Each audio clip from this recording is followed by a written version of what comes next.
अस्सलाम वालेकुम, मेरा नाम डॉक्टर अवैस अनवर है और हम 2013 का लियारी का पेपर डिस्कस कर रहे हैं कि जो एनटीएस ने कंडक्ट किया था। ये बायोलॉजी सेक्शन के कुछ क्वेश्चंस रह गए हैं। Peach trees, apple trees, tomatoes and चुई मुई दे आर एग्जांपल्स ऑफ। देखें, अगर आपको सिर्फ इतना पता है कि पीच, एप्पल और टोमेटो ये तीनों जो हैं ये फ्रूट हैं, ठीक है, ये फ्रूट्स हैं। और फ्रूट जो है वो बनता है बेसिकली एक स्ट्रक्चर से जिसको हम कहते हैं ओवरी। आपको पता है कि जो सीड है वो बनता है एक स्ट्रक्चर से जिसे हम कहते हैं ओव्यूल। ये ओवरी के अंदर होता है और उसके बाद ओवरी जो है वो कन्वर्ट हो जाती है फ्रूट में। तो यहाँ से हमें पता लग गया कि ये जो तीन प्लांट्स हैं ये ऐसे प्लांट्स हैं कि जिसके अंदर ओवरी है, क्योंकि फ्रूट अगर बन रहा है तो वो ओवरी से बनेगा। और हमें ये भी पता है कि एप्पल के अंदर, पीच के अंदर और टोमेटो के अंदर सीड होता है। इसका मतलब इसके अंदर ओव्यूल है। और इसका जो सीड है, हमें पता है कि ये जो सीड है ये फल के अंदर होता है, यानी सीड को कवर किया हुआ है फ्रूट ने। ये तब होगा जब हमारे पास जो ओव्यूल्स हैं, ये हमारे पास कार्पेल है, ये स्टिग्मा है, स्टाइल है और ये ओवरी है और ओवरी के अंदर यहाँ पर मौजूद है ओव्यूल। देखिए, ओव्यूल जो है उसे कवर किया हुआ है किसने? ओवरी ने। अब यही ओव्यूल आगे जाके कन्वर्ट हो जाएगा सीड में और ये जो ओवरी है ये आगे जाके कन्वर्ट हो जाएगी फ्रूट में। तो बेसिकली सीड जो है वो कवर्ड है बाय फ्रूट। ये जो फीचर है ये होता है एंजियोस्पर्म्स का।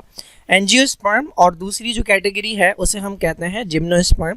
इनके दरमियान मेन डिफरेंस ये होता है कि जो एंजियोस्पर्म्स हैं, पहली बात तो इनमें फ्लावर्स होते हैं। हर वो प्लांट जिसमें आपको फ्लावर नज़र आ रहा है, फूल नज़र आ रहा है, वो एंजियोस्पर्म है। दूसरी बात क्या है, इनके पास फ्लावर्स नहीं होते, जिम्नो के पास फ्लावर्स नहीं होते। दूसरी बात क्या है, एंजियोस्पर्म के जो ओव्यूल है, ये रहा ओव्यूल, ये कवर्ड होता है सीड से। जिम्नोस्पर्म के जो ओव्यूल हैं वो नेकेड होते हैं, यानी वो कवर्ड नहीं होते किसी चीज़ से। तीसरा, एंजियोस्पर्म के जो सीड हैं वो फ्रूट के अंदर होते हैं। जिम्नोस्पर्म के जो सीड हैं वो नेकेड होते हैं, उनके ऊपर कोई कवरिंग मौजूद नहीं होती। तो यहाँ पर ये जो तीनों एग्जाम्पल्स हैं ये एग्जाम्पल्स हैं एंजियोस्पर्म्स के। ब्रायोफाइट्स तो बहुत ही छोटे प्लांट्स होते हैं, नॉन वैस्कुलर प्लांट्स इन्हें कहा जाता है। इनके पास जाइलम और फ्लोएम नहीं होता, तो ये तो हमारा ऑप्शन है ही नहीं। बाकी दोनों के आपने नाम भी नहीं सुने होंगे तो उनको छोड़ देते हैं। Okay, compound eyes are found in. अब ये कंपाउंड आईज है क्या? कंपाउंड आई होती है कि जिसके अंदर एक आंख होती है लेकिन उसके अंदर आपको छोटे छोटे बहुत सारे लेंसेस नज़र आ रहे होते हैं। हमारी जो आंख है, इंसानों की जो आंख है, उसके अंदर आप देखते हैं कि एक सिंगल लेंस होता है, ठीक है। अंदर जो है वो एक सिंगल ही, बाहर से आपको नहीं नज़र आता, अंदर अगर आप देखेंगे तो एक सिंगल लेंस होता है। कंपाउंड आइज के अंदर इस तरह के बहुत सारे छोटे छोटे जो है वो लेंस होते हैं। अगर आपने कभी किसी मक्खी की आंख जो है उसे गौर से देखा हो तो आपको नज़र आएगा छोटे छोटे पीसेस से बनी होती है, वो कंपाउंड आइज होती है। कंपाउंड आइज बहुत ख़ास एक फीचर है आर्थ्रोपोडा का, इंसेक्ट्स का। इंसेक्ट्स के अंदर जो है वो कंपाउंड आइज मिलती हैं हमें, और आर्थ्रोपोडा के बाकी मेंबर जो हैं उनके अंदर भी हमें कंपाउंड आइज मिलती हैं। Okay, in a reflex arc, क्या है इनमें से रिफ्लेक्स आर्क के बारे में? तो पहली बात, तो रिफ्लेक्स आर्क होता क्या है? ये हमारे पास एक अदद सेल है बॉडी का जिसका काम है किसी भी मैसेज को, किसी भी स्टिमुलस को रिसीव करना। स्टिमुलस कहते हैं चेंज इन द एनवायरनमेंट को। फॉर एग्जांपल, जिस कमरे में आप बैठे हैं अगर लाइट चली जाए तो वहाँ पर गर्मी होने लगेगी, यानी इन्वायरमेंट चेंज होने लगेगा। तो आपकी बॉडी के अंदर कुछ सेल्स होंगे जो कि उसे डिटेक्ट करेंगे, वो कहलाते हैं रिसेप्टर्स। रिसेप्टर्स ये चेंज देते हैं किसी न किसी न्यूरॉन को। वो न्यूरॉन ये मैसेज लेकर जाता है आपके CNS तक, नर्वस सिस्टम तक, ब्रेन तक या स्पाइनल कॉर्ड तक। ये कहलाता है सेंसरी न्यूरॉन। वहाँ पर एक अदद होता है और न्यूरॉन जो इस मैसेज को रिसीव करता है, पढ़ता है, समझता है, उसका जवाब बनाता है। ये कहलाता है इंटर न्यूरॉन। और इसके बाद वो जवाब बना के देता है एक तीसरे न्यूरॉन को जिसे हम कहते हैं मोटर न्यूरॉन, और ये आपकी किसी बॉडी पार्ट तक वो जवाब लेकर आता है, उसे हम कहते हैं इफेक्टर। फॉर एग्जाम्पल, अभी मैंने जो एग्जाम्पल दी, आप रूम में बैठे हुए हैं, लाइट चली जाए तो होगा क्या, इन्वायरमेंट में चेंज आ गया, टेम्परेचर का चेंज आया। अब आपकी स्किन के अंदर जो थर्मो रिसेप्टर हैं, टेम्परेचर डिटेक्ट करने वाले, उन्होंने मैसेज पकड़ा और हवाले किया सेंसरी के। सेंसरी उसे लेकर गया ब्रेन के पास। ब्रेन ने इस मैसेज को एनालाइज किया और इसका जवाब तैयार किया। चूँकि बॉडी का टेम्परेचर बढ़ रहा है तो ब्रेन ने मैसेज जो जवाब तैयार करके भेजा वो भेजा इफेक्टर। कौन से इफेक्टर के पास? स्वेट ग्लैंड के पास, आपकी स्किन के अंदर जो स्वेट ग्लैंड्स हैं। और उनसे कहा कि भाई स्वेटिंग स्टार्ट कर दो ताकि बॉडी का टेम्परेचर जो है वो नॉर्मल रहे, कूल रहे। तो इस तरह से ये काम करता है नर्वस सिस्टम। अच्छा, अब कुछ एक्शंस हमारे पास होते हैं जिन्हें हम कहते हैं रिफ्लेक्सेस। ये जो रिफ्लेक्सेस होते हैं ये ऐसे एक्शंस होते हैं जो हमारे कंट्रोल में नहीं होते, जो इनवॉलंटरी होते हैं। यानी जैसे ही स्टिमुलस मिलता है ना तो उसका फ़ौरन से रिस्पांस आ जाता है, सोचने की भी ज़रूरत नहीं पड़ती। फॉर एग्जांपल, आपका हाथ कहीं लगता है तो वो फ़ौरन पीछे की गर्म चीज़ पे हाथ लगता है तो वो फ़ौरन पीछे की तरफ आता है। आपके चेहरे की तरफ अगर कोई चीज़ फेंकी जाए तो आपकी आंखें फ़ौरन बंद होती हैं। ये तमाम रिफ्लेक्सेस होते हैं जो आपके कंट्रोल में नहीं होते, सडन होते हैं, प्री प्रोग्राम्ड होते हैं, ऑटोमेटिक होते हैं और इनवॉलंटरी होते हैं। तो इसका जो पूरा रास्ता होता है, देखिए कहीं ना कहीं से तो मैसेज जाएगा ना, आपकी आंखों की तरफ अगर कोई चीज़ आ रही है तो आपकी आंखों को वो चीज़ नज़र आएगी तो ये मैसेज जाएगा और फिर इसका जवाब वापस आएगा। तो ये पूरा जो रास्ता है कि जिसमें मैसेज जाता है और जवाब आता है, ये कहलाता है रिफ्लेक्स आर्क। इसके बारे में वो पूछ रहे हैं। तो ज़रा क्वेश्चन की तरफ वापस जाते हैं। इन्होंने कहा है भाई the sensory neuron synapses directly with the motor neuron. यानी ये कह रहे हैं कि यहाँ से हमारे पास ये रिसेप्टर है, ठीक है, यहाँ से गया सेंसरी न्यूरॉन और ये कह रहे हैं कि बीच में वो वाला जो न्यूरॉन मैंने आपको बताया था ना, इंटर न्यूरॉन, वो नहीं होगा। ये सेंसरी न्यूरॉन डायरेक्टली मैसेज देगा इस न्यूरॉन को, जिसे हम कहेंगे मोटर न्यूरॉन, और ये मोटर न्यूरॉन जो है ये जवाब वापस लेकर आ जाएगा। तो ऐसा होता है। हमारे पास ना दो तरह के रिफ्लेक्सेस होते हैं। एक हमारे पास होता है ऐसा रिफ्लेक्स कि जिसके अंदर कोई इंटर न्यूरॉन नहीं होता, कोई इंटर न्यूरॉन नहीं होता। ये हमारे पास रिसेप्टर है, इससे मैसेज गया सेंसरी न्यूरॉन लेकर और उसने फ़ौरन जवाब दिया मोटर न्यूरॉन को और मोटर न्यूरॉन वापस लेकर आ गया मैसेज। ये कहलाते हैं monosynaptic. This is known as monosynaptic reflex. Monosynaptic क्यों कहते हैं ना, क्योंकि इसमें एक साइनेप्स है। साइनेप्स कहते हैं कनेक्शन बिटवीन टू न्यूरॉन्स। तो यहाँ पर मुझे एक कनेक्शन नज़र आ रहा है, this is known as monosynaptic. बहुत सारे रिफ्लेक्सेस ऐसे भी होते हैं कि जिसके अंदर ये हमारे पास रिसेप्टर है, यहाँ से मैसेज जाएगा लेकिन डायरेक्टली मोटर के पास नहीं जाएगा बल्कि बीच में इंटर होगा, ठीक है। हो सकता है एक इंटर न्यूरॉन हो सकता है दो इंटर न्यूरॉन हो, उसके बाद ये जवाब आएगा मोटर न्यूरॉन के पास और वो लेकर आएगा इफेक्टर तक। तो ऐसे रिफ्लेक्सेस जो हैं ये कहलाते हैं पॉलीसाइनेप्टिक, ठीक है। तो उसमें जो उन्होंने बात की है, पॉलीसाइनेप्टिक क्यों कह रहे हैं, क्योंकि यहाँ पर ये एक साइनेप्स है, फिर ये दूसरा साइनेप्स है, फिर ये तीसरा साइनेप्स है, तो ये पॉलीसाइनेप्टिक है। तो वहाँ पर यहाँ पर इन्होंने जो स्टेटमेंट दी, उन्होंने कहा कि रिफ्लेक्स आर्क के अंदर ये होता है कि सेंसरी न्यूरॉन डायरेक्टली जवाब देता है मोटर न्यूरॉन को। Yes, it can happen. तो ये स्टेटमेंट जो है ये सही है इनकी, तो ये स्टेटमेंट सही है। दूसरी देखते हैं, हो सकता है इसमें 4 सही हो, एक गलत हो, और हो सकता है कि इसके अंदर एक सही हो और 4 गलत हो और एक सही हो। दूसरी स्टेटमेंट देखते हैं, तो अभी तक ये स्टेटमेंट सही है। Sensory and motor neuron can synapse outside of the spinal cord. अच्छा, ये गलत है। देखें, चाहे 2 न्यूरॉन हो, यहाँ से सेंसरी गया, ये सेंसरी है और ये मोटर है, ये वापस आ गया, ये जो कनेक्शन इनका बनेगा ना, जिसे हम साइनेप्स कह रहे हैं, ये होगा आपकी स्पाइनल कॉर्ड के अंदर, ठीक है। स्पाइनल कॉर्ड के बाहर नहीं हो सकता।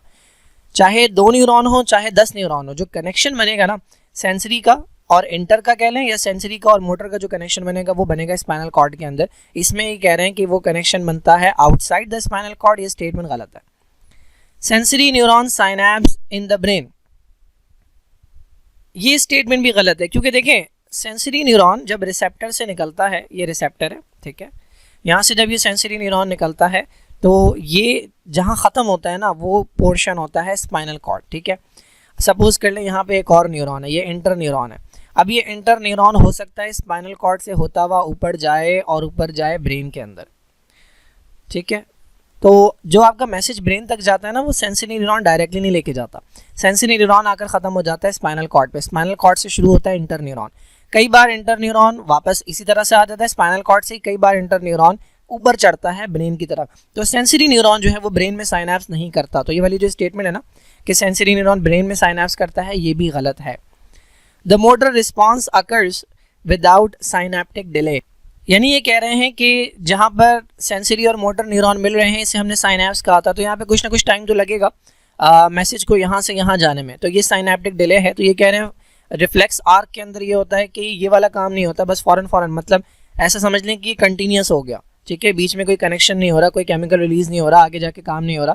कह रहे हैं कि बिना साइनेप्टिक डिले के होता है, तो ये बिल्कुल गलत स्टेटमेंट है।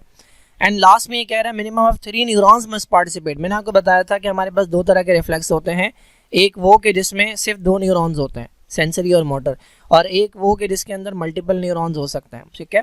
तो ये कह रहे हैं मिनिमम ऑफ 3, जबकि मैंने कहा है कि मिनिमम ऑफ 2 न्यूरॉन्स जो हैं वो पार्टिसिपेट कर सकते हैं किसी रिफ्लेक्स के अंदर।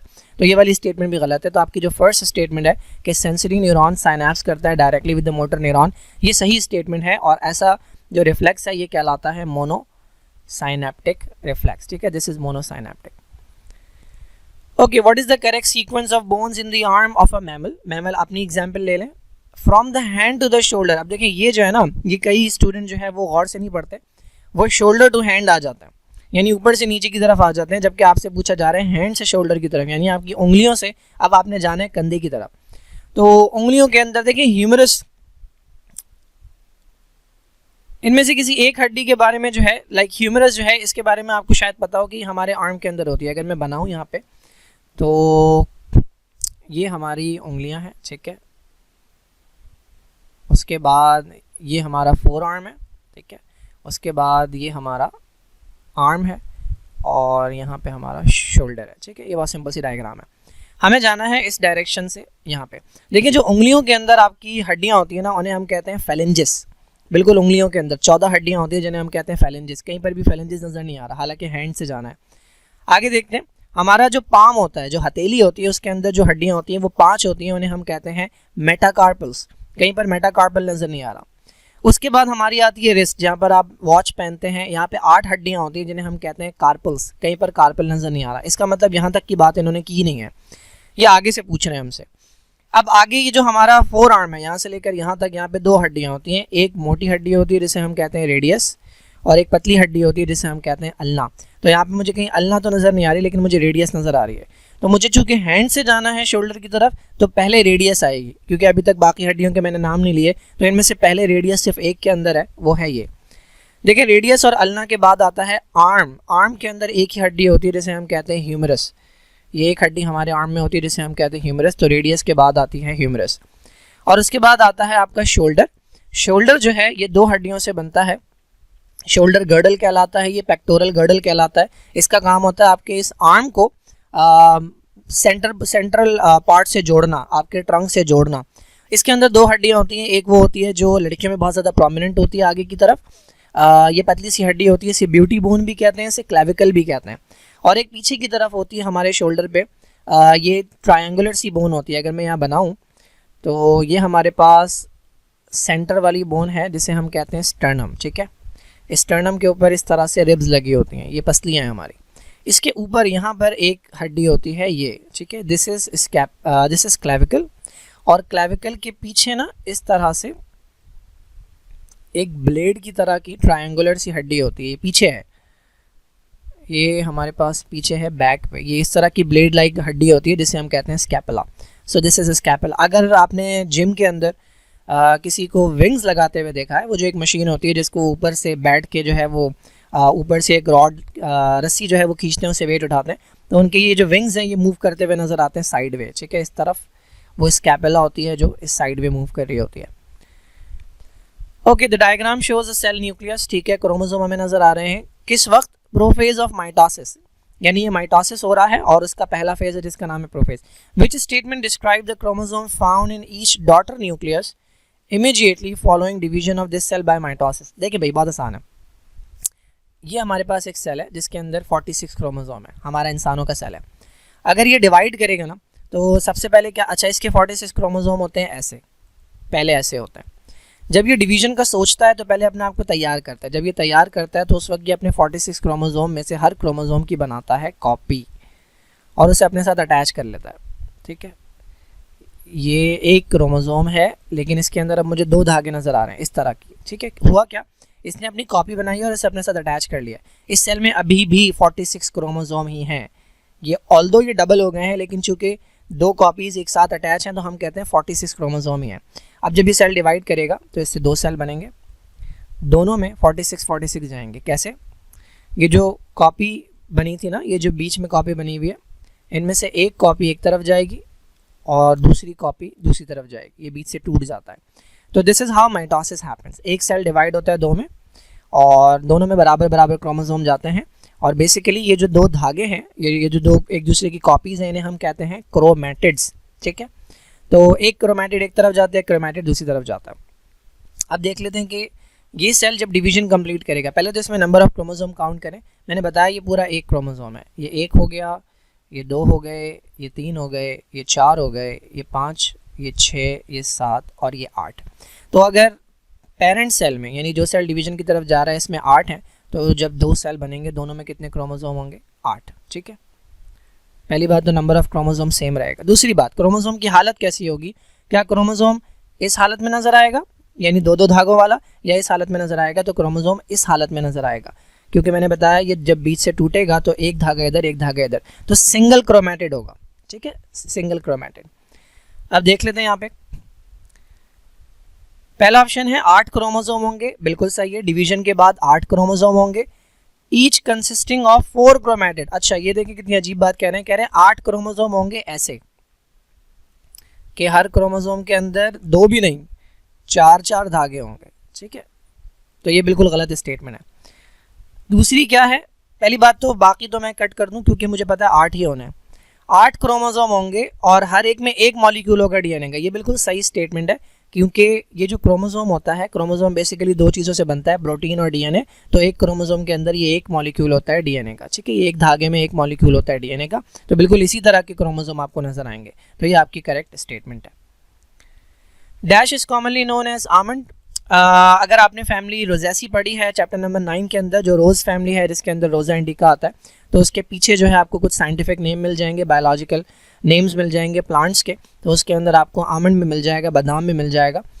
ये चूँकि दिमाग के लिए अच्छा होता है और दिमाग के एक पार्ट का नाम एमिगडाला होता है, तो इससे याद रख लें, ये प्रूनस एमिगडालस कहलाता है।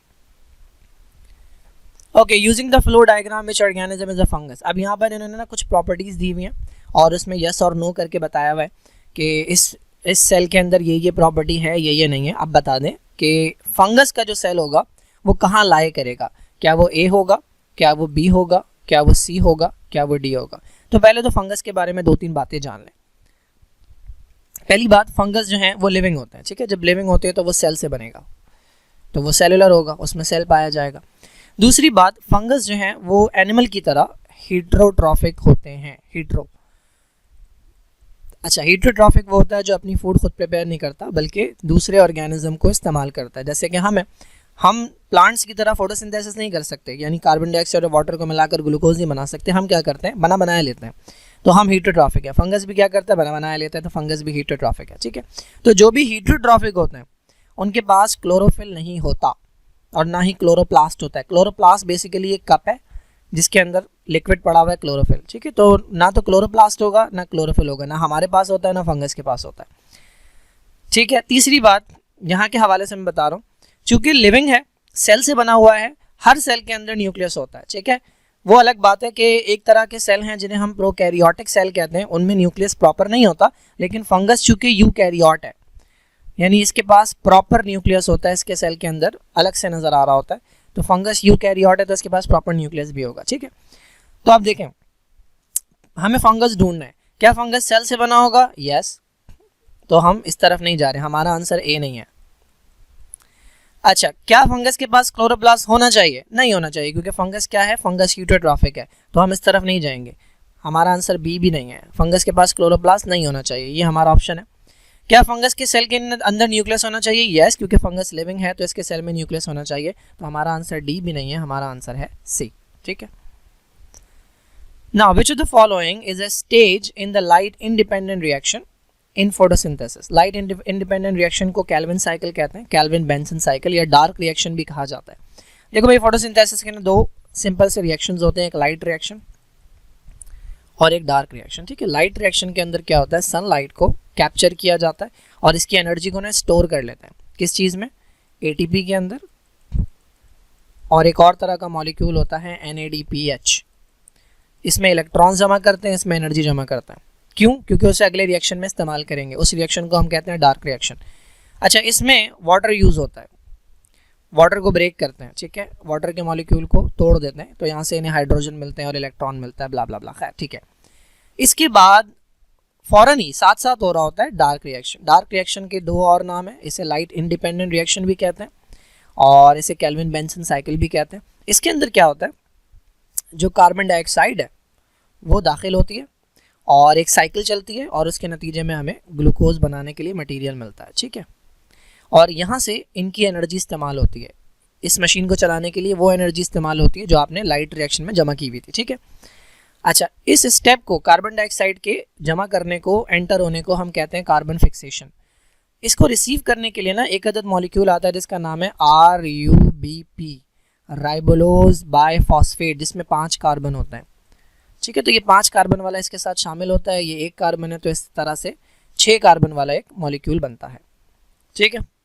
खैर, अब आ जाएं स्टेटमेंट्स के ऊपर। तो इन्होंने पूछा है डार्क रिएक्शन में क्या होता है।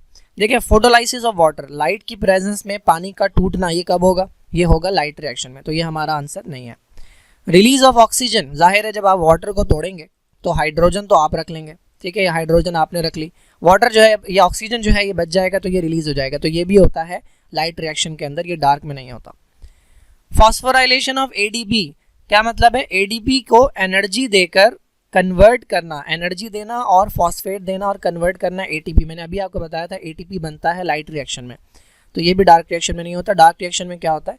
कार्बोक्सिलेशन होती है। कार्बोक्सिलेशन का मतलब कार्बन ऐड करना, किसमें? 5 कार्बन शुगर में। मैंने बताया था 5 कार्बन वाला एक मॉलिक्यूल होता है राइबोलोज बाइफॉस्फेट, वो आकर कार्बन डाइऑक्साइड को पकड़ लेता है, तो ये स्टेप कहलाता है कार्बोक्सिलेशन, तो ये डार्क रिएक्शन में होता है।